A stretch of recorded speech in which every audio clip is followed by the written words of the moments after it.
Sarah Ferguson walks arm-in-arm with Beatrice and Eugenie in Swiss ski resort as Prince Andrew battles sex abuse case. Sarah Ferguson walked arm-in-arm with her daughters at a Swiss ski resort today, as Prince Andrew battles his sex abuse case back home. Fergie, 62, was joined by Princesses Beatrice, 33, and Eugenie, 31, and their husbands Edoardo Mapelli-Mozzi and Jack Brooksbank, for a winter break in Verbier. The mum and her daughters linked arms as they headed down a hillside road towards the family's £17.5 million chalet. The group jetted off to the Swiss ski resort on Boxing Day. But, despite the blue sky and perfect snow conditions, they have not taken to the slopes yet, with Fergie keeping in constant contact with her ex-husband Andrew, sources claim. Andrew's sex trafficker pal Ghislaine Maxwell was this week found guilty of helping to entice vulnerable teens to ex-lover Epstein's properties for him to sexually abuse between 1994 and 2004. She could spend the rest of her life in prison after being convicted of 5 out of 6 counts of sex trafficking for via Epstein's pedophile ring. It's reported Andrew's lawyers were locked in emergency talks following Maxwell's guilty verdict amid fears his pal could name names in a bid to cut her lengthy prison sentence. Virginia Roberts Giuffre claims she was forced to have sex with Andrew 3 times between 1999 and 2002, in London, New York and on Epstein's private Caribbean island. Ms. Giuffre, now 38, has filed a lawsuit against Andrew, after a judge struck out her claims, saying they were immaterial and impertinent. Andrew has always strongly denied all allegations made against him. And it appears that the Duke of York has his family's backing, with Sarah Ferguson insisting she completely stands by Andrew 100%. She told Italian talk show Porta a Porta this month, "I completely stand by Andrew 100%. He is such a kind, great man. He is a brilliant father and now a fantastic grandfather. I feel very strongly that in this day and age that we must stand by our hearts, what we think is right with integrity and honor and loyalty." Just yesterday, a stony-faced Andrew broke his cover for the first time since Maxwell was found guilty. The Duke was snapped leaving his Royal Lodge home to drive to Windsor Castle to have lunch with the Queen. A New York court will decide on Tuesday if the civil lawsuit against the Duke of York brought by Epstein victim Ms. Giuffre can proceed to a trial next year. A judge yesterday denied a motion from Andrew's lawyers to halt proceedings while an issue of where Ms. Giuffre lives is dealt with. Earlier this week Andrew's lawyers had called for the case be stopped because Virginia Giuffre is actually domiciled in Australia. But Judge Lewis Kaplan denied their request, stating that Ms. Giuffre's legal team has previously received at least one comprehensive request for documents relating to her domicile, to which responses are due, and have been promised, by January 14. Oral arguments via a video teleconference on the prince's request to dismiss the case are scheduled for Monday in the U.S. Meanwhile, Ms. Giuffre has demanded proof that the royal cannot sweat, and asked for evidence of his mysterious trip to Pizza Express. Breaking cover. Court documents submitted by lawyers for Ms. Giuffre reveal they had made 8 discovery requests of the Duke of York as her lawsuit against him hurtles towards a trial. Andrew was asked to divulge documents concerning his correspondence with Maxwell and Epstein on topics of abuse or the royal's sexual relations with anyone.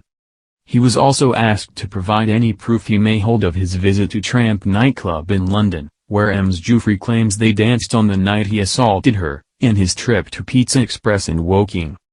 The prince claimed in a disastrous BBC interview that he was at the pizza chain when he was supposed to be with Ms. Giuffre. Another request, from Ms. Giuffre's lawyers, asks for all documents concerning your alleged medical condition of anhidrosis, hypohidrosis, or your inability to sweat. In a court document, submitted on Thursday night, Ms. Giuffre's lead lawyer David Boies blasted Andrew's responses to the requests, in which he sought to dodge them. He said, based on his discovery responses, Prince Andrew has apparently already determined that he has no documents that would be responsive to the majority of plaintiffs' requests. If Prince Andrew truly has no documents concerning his communications with Maxwell or Epstein, his travel to Florida, New York, or various locations in London, his alleged medical inability to sweat, or anything that would support the alibis he gave during his BBC interview, then continuing with discovery will not be burdensome to him at all.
Du Bois blasted Andrew's responses to the requests, in which he sought to dodge them.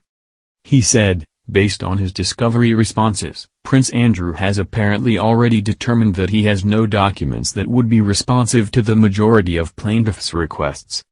If Prince Andrew truly has no documents concerning his communications with Maxwell or Epstein, his travel to Florida, New York, or various locations in London, his alleged medical inability to sweat, or anything that would support the alibis he gave during his BBC interview, then continuing with discovery will not be burdensome to him at all.